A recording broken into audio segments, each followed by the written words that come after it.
அவர் மருத்துவமனையில் அனுமதிக்கப்பட்டிருக்கிறார் என்ற செய்தி மிகுந்த மன வருத்தத்தை தந்தது.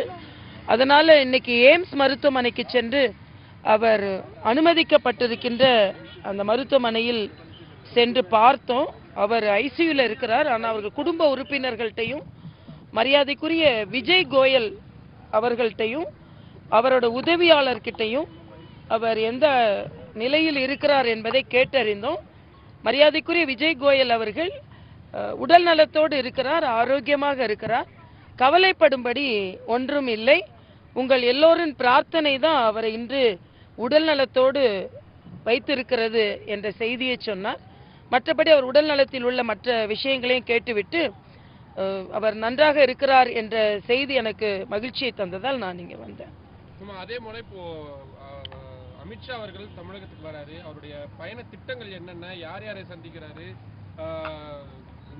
தமிழக அமைச்சர்கள் யாரையும் சந்திக்கிறதுக்கான வாய்ப்பு? அடுத்த மாதம் முதல் வாரத்தில் ஏறக்குறைய 9ஆம் தேதி என்று அதிகாரப்பூர்வமற்ற முடிவு எடுக்கப்பட்டிருக்கிறது. தேதி வேணா முன்ன பின்ன ஆகலாம். ஆனால் ஜூலை மாதம் முதல் வாரத்தில் 9ஆம் தேதி வருகிறார். அவர் வருவது முற்றிலுமாக கட்சியின் அமைப்பு ரீதியாக, அரசியல் ரீதியாக இல்லை. அதனால் சந்திப்புகள், அதுவும் நீங்க கேட்குற மாதிரி மாநிலத்தில் உள்ள அமைச்சர்கள் சந்திப்பு அதெல்லாம் இருக்கிறத விட தொண்டர்கள் சந்திப்பு, நிர்வாகிகள் சந்திப்பு, பாராளுமன்றத்திற்கு என்று பொறுப்பாளர்கள் போட்டிருக்கிறோம், அவர்கள் சந்திப்பு தான் இப்பொழுது திட்டமிடப்பட்டிருக்கிறது. அதனால அவர் வருகின்ற அந்த ஒரு நாள் அந்தமான் மற்றும் பாண்டிச்சேரியை சார்ந்த நிர்வாகிகளும் எங்களோடு வந்து கலந்து கொள்கிறார்கள். இது பாராளுமன்றத்தின் அடிப்படையில் நடைபெறும் அந்த கூட்டம். அதனால் புதுச்சேரியில் உள்ள ஒரு பாராளுமன்றத்திற்கும் அந்தமானில் உள்ள ஒரு பாராளுமன்றத்தின் பொறுப்பாளர், தமிழகத்தில் நாங்கள் 39 பாராளுமன்றத்திற்கு பொறுப்பாளர்கள் போட்டிருக்கிறோம், அவர்களின் கூட்டம். அதனால் பாராளுமன்ற தேர்தலை எதிர்கொள்வதை மையப்படுத்தி தான் அவரது வருகை. அது மட்டுமல்ல, கட்சியை தமிழகத்தில் பலப்படுத்துவதற்கான, வாக்குச்சாவடி அளவிற்கு பலத்தை கூட்டுவதற்கான எங்களுக்கு வழிகாட்டுதலுக்காக வருகிறார். அதனால் முற்றிலுமாக இது அரசியல் பயணம் என்று சொல்வதை விட அமைப்பு பயணம், கட்சியின் அமைப்பை பலப்படுத்துவதற்கும் அமைப்பு ரீதியான சந்திப்பு தான் இப்பொழுது திட்டமிடப்பட்டிருக்கிறது. இல்லை, இதுல ஏற்கனவே நான் சொன்ன மாதிரி கூட்டணி குறித்து இல்லை என்றால் அங்கே உள்ள சில முக்கிய நபர்களை பார்ப்பதெல்லாம் இப்பொழுது பயண திட்டத்தில் இல்லை. இப்பொழுதுள்ள பயண திட்டம் முழுவதுமாக பாராளுமன்ற தொகுதிகளை தயார் செய்வதற்கான கூட்டம் தான். அதனால தான் அந்தமான் புதுச்சேரி பாராளுமன்ற பொறுப்பாளர்களையும் அழைத்திருக்கிறார்கள். அதனால் 3 மாநிலத்தின் பாராளுமன்ற பொறுப்பாளர்களின் கூட்டமாகத்தான் அது இருக்கும். இன்னொன்று, வாக்குச்சாவடி அளவிற்கு உள்ள பணியை பார்ப்பதற்கு அவருக்கு எப்பவுமே ஒரு விருப்பம் உண்டு. அதனால் ஒரு வாக்குச்சாவடிக்கு சென்று அங்கே உள்ள பணிகளை பார்ப்பதற்கும் வாய்ப்பு இருக்கிறது. புதிய தலைமுறை தொலைக்காட்சி மீது வழக்கு பதிவு செய்யப்பட்டிருக்குது. ஒரு தொலைக்காட்சி விவாதத்தின் பொழுது அந்த கூட்டத்தில் நீங்களும் அந்த விவாதத்தில் இருந்தேன். ஆமா, ஒரு ஜனநாயகத்துடைய ஒரு முக்கியமான பணியா இருக்கக்கூடிய இந்த பத்திரிகையாளர் சுதந்திரத்தை பறிக்கும் வகையில இருக்கக்கூடிய இந்த தமிழக அரசுடைய இந்த நடவடிக்கையை பாஜக கட்சி எப்படி பாக்குது? நீங்க அந்த கூட்டத்தில் கலந்துட்டீங்க, ஏதாவது அசம்பாவிதங்கள் எதுவும் அந்த கூட்டத்தில்? இல்ல, நான் கூட்டத்தில் கலந்து கொண்டேன்.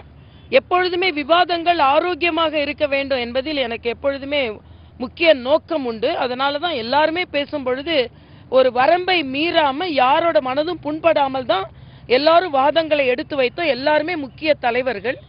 ஆனால் சகோதரர் அமீர் பேசும்போது அவர் மிக உணர்வுபூர்வமான ஒரு விஷயத்தை சொன்ன போது, அங்கே எங்களது சகோதரர்கள் அங்கே கூடியிருந்தார்கள். இன்னும் சொல்ல போனா, யார் கொலையை பற்றி அவர் பேசினாரோ அவர்கள் குடும்பத்தினரே அவங்க சகோதரரே அங்க இருந்தாங்க.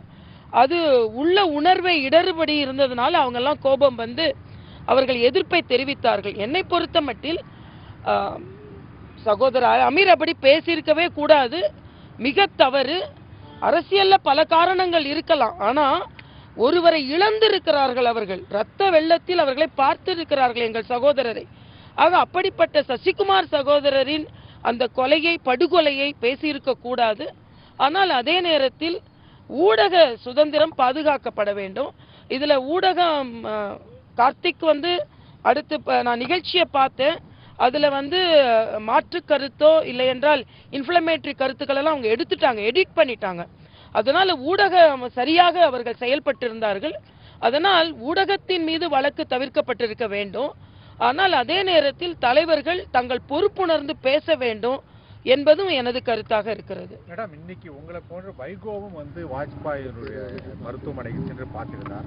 ஆனால் அவர் வெளியே சொல்லும் போது வாஜ்பாய் இருந்த இடத்தை பாஜகவில் யாரும் நிரப்பவில்லை. மோடி நரேந்திர மோடி அதை பால்படுத்தி விட்டார். வாஜ்பாய் எல்லாரையும் அரவணைத்து மதசார்பற்ற தன்மையை கொண்டு போய் காட்டினார். அதை இப்போது பாலாக்கி விட்டது அப்படிங்கிற குற்றச்சாட்டு. இல்லை, இது உடல் நலத்தை பார்த்து விட்டு வரும்பொழுது நாம் அவர் ஆரோக்கியமாக இருக்கிறார் என்ற ஒரு மனநிலையில் அவர் பேசி இருக்க வேண்டும். அதையும் மீறி அரசியல் என்று வரும்பொழுது யாரோட இரத்தையும் இவருக்கு இணை இவர் என்று அரசியலில் யாரையுமே சொல்ல முடியாது. ஆனா இவர்களுக்கு இணை இல்லை என்று வைகோ போன்றவர்கள் முடிவு செய்ய முடியாது. ஏனென்றால் இந்த நாட்டை ஒரு பன்முகத்தன்மை கொண்ட நாட்டை உலக அரங்கில் உயர்த்தி கொண்டிருக்கிறார் மரியாதைக்குரிய மோடி அவர்கள். மரியாதைக்குரிய வாஜ்பாய் அவர்களின் பணி வேறு, மரியாதைக்குரிய மோடி அவர்களின் பணி வேறு. அதனால் அவர்கள் இரண்டு பேருமே பாரதிய ஜனதா கட்சியின் ஒரு மாபெரும் பிரதமர்களாக மட்டுமல்ல, ஒரு குடும்பத்தை சார்ந்தவர்கள் தான் பெரும்பாலும் இந்தியாவை ஆள முடியும் என்ற நிலையை மாற்றியவர் வாஜ்பாய் அவர்கள். அதே நிலையை மாற்றிக் கொண்டிருப்பவர் மரியாதைக்குரிய மோடி அவர்கள். அதனால் ஒருவரை ஒருவர் ஒப்பிட்டு பேசுவதை விட இந்த வகையிலெல்லாம் மரியாதைக்குரிய வாஜ்பாய் அவர்கள் சிறந்திருந்தார்கள், இந்த வகையிலெல்லாம் மோடி அவர்கள் சிறந்திருக்கிறார்கள். வைகோ அவர்கள் அளவிடும் அளவிற்கு மரியாதைக்குரிய மோடி அவர்களின் அளவீடு குறைவானது அல்ல என்பது எனது கருத்து. இன்னொன்று, வைகோயின் குறியீடு எல்லா இடங்களிலும் சரியாக இருந்திருக்கிறதா என்றும் எனக்கு இல்லை. இன்று ஒரு குறியீடு சொல்வார், இன்னைக்கு 0ன்னு சொல்வார், நாளைக்கு 100ன்னு சொல்வார், நேத்து 100ன்னு சொல்வார், இன்னைக்கு 0ன்னு சொல்வார். அதனால வைகோ அவர்களின் குறியீடையோ அவர்களின் மதிப்பீடையோ நாம் பெரிதாக எடுத்துக்கொள்ளவில்லை. அவர் இன்றைய அரசியல் சூழ்நிலையே பாருங்களேன். ஸ்டாலினை எதிர்த்து தான் 5 பேர் அவங்க கட்சியில தீ குளிச்சாங்க. அவரை தான் இன்னைக்கு முதலமைச்சர் ஆக்குவன்னு சொல்லி கொண்டிருக்கிறார். எல்லாவற்றிற்கும் மேல மன்மோகன் சிங் அவரோட மாநாட்டுக்கு அழைக்கப்படுகிறாராம். அப்படி என்றால் இலங்கையில் படுகொலை யாரோட ஆட்சியில் நடந்தது? மன்மோகன் சிங் ஆட்சியில தான் நடந்தது. அப்போ லட்சக்கணக்கான இலங்கையில் நம் தமிழர்கள் படுகொலை செய்யப்பட்டது எல்லாம் மறந்து போய்விட்டது. மன்மோகன் சிங்கை அழைக்கிறார் அவர். அப்ப அவரது மதிப்பீடு எப்படி சரியாக இருக்கும்? அதனால வைகோ மதிப்பிடும் அளவிற்கு மரியாதைக்குரிய மோடி அவர்களின் மரியாதையும் புகழும் திறமையும் இல்லை, அதை விட பன்மடங்கு மேலானது என்பது எனது கருத்து. பாரதிய ஜனதா கட்சியினர் தொடர்ந்து வன்முறை போன்ற சம்பவங்கள்ல ஈடுபடுறாங்க, எங்க ஒரு கூட்டம் நடந்தாலும் அங்க போய் கலவரங்கள்ல பண்றாங்க அப்படின்னு நேற்றைய தினம் பாரதி ராஜா அவர்கள் கமிஷனர் அலுவலகத்துல புகார் கொடுத்திருக்கிறாரு. இந்த கோயம்புத்தூர் இன்சிடென்ட் கூட பாரதிய ஜனதா கட்சியினுடைய அந்த வன்முறை சம்பவத்தால தான் அந்த ஒரு அசம்பாவிதம் நடந்துச்சுன்னு. இல்ல, நான் கேட்கிறேன், வன்முறைக்கு பலியாகி கொண்டிருக்கிறார்கள் எங்கள் சகோதரர்கள். சசிகுமார் எதற்கு படுகொலை செய்யப்பட்டார்? இதையே யாரும் கேட்க மாட்டேன்றீங்க.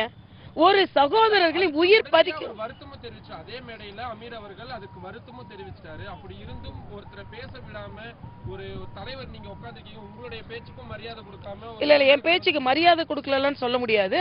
அவர்களின் உணர்வு இணரப்பட்டதனால் நான் ஒன்னும் செய்யல. ஏன்னா என்னை பொறுத்த மட்டில் மிகவும் மனது வலிக்கக்கூடிய விஷயம் கோயம்புத்தூர்ல நடக்கின்ற படுகொலைகள், அதுவும் சசிகுமாரோட படுகொலை. அது ஏதோ வேறு மாதிரி திசை திருப்ப போனாங்க. ஆனா தேசிய புலனாய்வு அமைப்பு அது தீவிரவாத அமைப்பை சார்ந்தவர்கள் தான் கொலை செய்திருக்கிறார்கள் என்ற ஒரு தகவலை சொல்லி இருக்கிறார்கள். ஆக பின்புலத்தில் ஒரு மிகப்பெரிய தீவிரவாத கும்பலுக்கு ஒரு சகோதரரை பலி கொடுத்திருக்கிறார்கள். தன்னோடு பழகிய ஒரு சகோதரரை பலி கொடுத்திருக்கும் பொழுது ஏதோ பாரதிய ஜனதா கட்சி இந்து முன்னணி சகோதரர்கள் பலியாவது எதை பற்றியும் கவலைப்படாமல் மற்றவர்கள் பேசுவது மனதிற்கு மிகுந்த வருத்தமாக இருக்கிறது. உணர்வுகளை இடரும்படி பேசி இருக்க கூடாது. அப்படி பேசினால் நிச்சயமாக எதிர்ப்பு வரும். அதை எதிர்ப்பை தெரிவிப்பது எங்களது உரிமை. அதனால் உணர்வுகளை தூண்டாமல் யாரும் இருக்க வேண்டும் என்பது எனது கருத்து.